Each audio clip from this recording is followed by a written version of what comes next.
Yeah! Wow. I can't do it. No, sorry. I did try. People told me to give it a go. I couldn't do it. Sorry. Yo, what's up, Freeze Army, and welcome to a Hitman news video. It's been a while since I've done some news for the channel, but I was usually going to do the regular Elusive Target re-announcement, reactivation video, or whatever you want to call it. But because there's 2 or 3 different pieces of news, I thought I'd just jam it all into one video. So yeah, first port of call, first bit of announcement is the Hitman definitive edition of Hitman is going to come out this Friday worldwide. And included in that definitive edition will be, we have the anniversary outfit bundle, which is the main thing that's going to be new with this edition in comparison to the Game of the Year edition.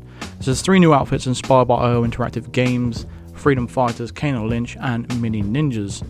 The whole entire Season 1 will be included, 7 exotic locations from the first season, including Paris, Sapienza, Marrakesh, Bangkok, Colorado, and Hokkaido, along with the ICA facility. Hitman Game of the Year edition content, which is the 4 missions from the Patient Zero campaign, 3 themed escalation contracts that unlock 3 unique weapons, as well as the clown suit, cowboy suit, and raven suit, which is my personal favourite. Hitman bonus episode featuring 3 main missions in Sapienza and Marrakesh. Hitman Blood Money Requiem pack, including the Requiem suit, Pale Duck, Explosive, and the ICA Chrome pistol, which isn't that great to be honest. But anyway, we've got all new featured contracts, escalation contracts, challenge packs, and game updates from Hitman Season 1 and Hitman Game of the Year edition. So yeah, like I said, it's pretty much the Hitman Game of the Year, but you get like a steel bookcase, and you get one of those, you get those 3 new outfits that are going to come out as well. And unfortunately, to all the people that have downloaded this particular game, it's not going to be available to you until, what, I don't know, maybe a couple of months time down the line, and we can download it as a separate DLC pack. But until then, unfortunately, we don't have access to those suits, which is a real shame. But these are the new outfits that are going to be available to all the players that purchase the definitive edition that comes out this Friday on the 18th. But yeah, they look kind of cool. I mean, I think I'd prefer the ninja one, just to go and do ninja only and all the levels. That's the only pretty outfit I'd probably like out of those 3. I mean, the one in the vest is kind of cool, but I don't know. Well, let me know in the comments what you guys think of these new outfits and whether you're going to buy these outfits in particular. Now, next up is the patch notes that came out just a few days ago. Now, there's nothing really a lot to note from all these patch notes. People were telling me to do a video on these particular things, but I can't read you out these ones in particular. So the definitive edition support, that we've made numerous back-end changes to support the game release of the definitive edition, which includes all the outfit bundle and all that kind of stuff. Yeah, got a new mission for contracts mode creation, which is one of the biggest things really out of this patch. As it is now possible to create and play contracts on the source mission from the Patient Zero campaign, which is the one in Bangkok, by the way. And contract search and lookup functionality has been added for this mission as well. So players will be required to own the Game of the Year missions to play contracts on this location, of course. Basically, the reason why they haven't really done any including these in the other bonus missions is probably because of Jeff.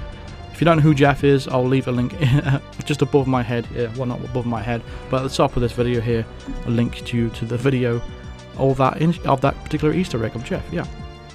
Next one is the pharmacist. Now, people were wondering where this pharmacist disappeared to. She was scheduled to be the number 10th elusive target that was reactivated, and it says we fixed an issue with the pharmacist elusive target that would cause the target to suspend their routine.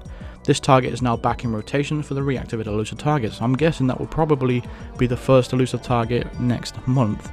So yeah, we'll look forward to that one, which is a very, very simple one, by the way, but we'll get to that when it gets reactivated and we'll see if anything changes. We've adjusted the messages for the elusive targets on the featured hub to clearly show the status of the upcoming or active elusive target. I don't really know what the hell that means, but yeah, that's the thing that I've added. PC frame rate uncapped. This is a big thing for PC players as well. So we corrected an issue on PC that was introduced with the Game of the Year edition that limited the frame rate on PC to 100 frames per second, and will now show be as high as your hardware and graphics settings will allow. Again, this is a big thing for PC players. If you like that high frame rate, this one's for you. The rest of it is not really a lot worth mentioning, really. They've got new featured complications. We've made a back-end fix to featured contracts so that any complications for those contracts are correctly displayed. Previously, the featured contract menu will display that all the complications were activated, that some of them were options. I don't really know what that means. I don't really care about that one. I don't really play featured contracts, but if you guys are interested in featured contracts, then yeah, there you go. So yeah, that was the patch notes. Again, nothing really all that important when it comes to the patch notes there. That's why I haven't done a separate video on, to be honest. There's nothing really big there. I don't know what people expected. You really expect them to be fixing the punch glitch, maybe? You expect the people to fix the wall hacks? God damn, no. No, that ain't happening. Expect that in Season 2 as well. Expect that in Season 2. Okay, moving on. News for Hitman Absolution. See, we wanted to give you a heads up about the incoming change to Hitman Absolution. We need to temporarily close down Hitman Absolution servers for Contracts mode and remove all Contracts mode DLC for sale from all platforms. I'm assuming this will include stuff like the Adam Jensen disguise and all that kind of stuff, and all the guns and all that stuff comes with it. The change has been forced upon us due to a combination of incoming GDPR rules and the fact that we do not have ownership of the Absolution servers. The ownership lies with the game's original publisher, Square Enix. We want to keep the servers running, and we have been investigating various ways to make that possible. Unfortunately, we have run out of time. To be compliant with the GDPR changes on May 25th, we have to give our players advance warning, as well as the time that it will take to remove the DLC from sale. We need to make a tough decision. To summarise, we will be temporarily closing the Hitman Absolution contract server before the end of May and removing the option to purchase contract modes DLC for the game until further notice. In the meantime, we are continuing to work on solutions for the server and restoring the DLC for sale. Finally, it's extremely important to underline that these changes will have no impact on the Hitman and temporary server closure due to the factors outside of our control. So it looks like bad news for the people that play Hitman Absolution contracts. I mean, I remember playing some of them back in the day on PS3, and there were some very, very creative contracts on there. There's some very difficult ones as well on top of that. So the fact that they're closing the servers down on May the 25th is a real shame. Hopefully it comes back up as soon as possible if they can get their own way of getting it all sorted and all that kind of stuff. And yeah, so it's sad news for Hitman Absolution, but hopefully it get back to normal as soon as possible. But for now, unfortunately, we can just play what we have until May 25th. Right, next bit of news is this Hitman roadmap. Now, usually they will release this Hitman roadmap relatively towards the end of the month. That really does make no sense.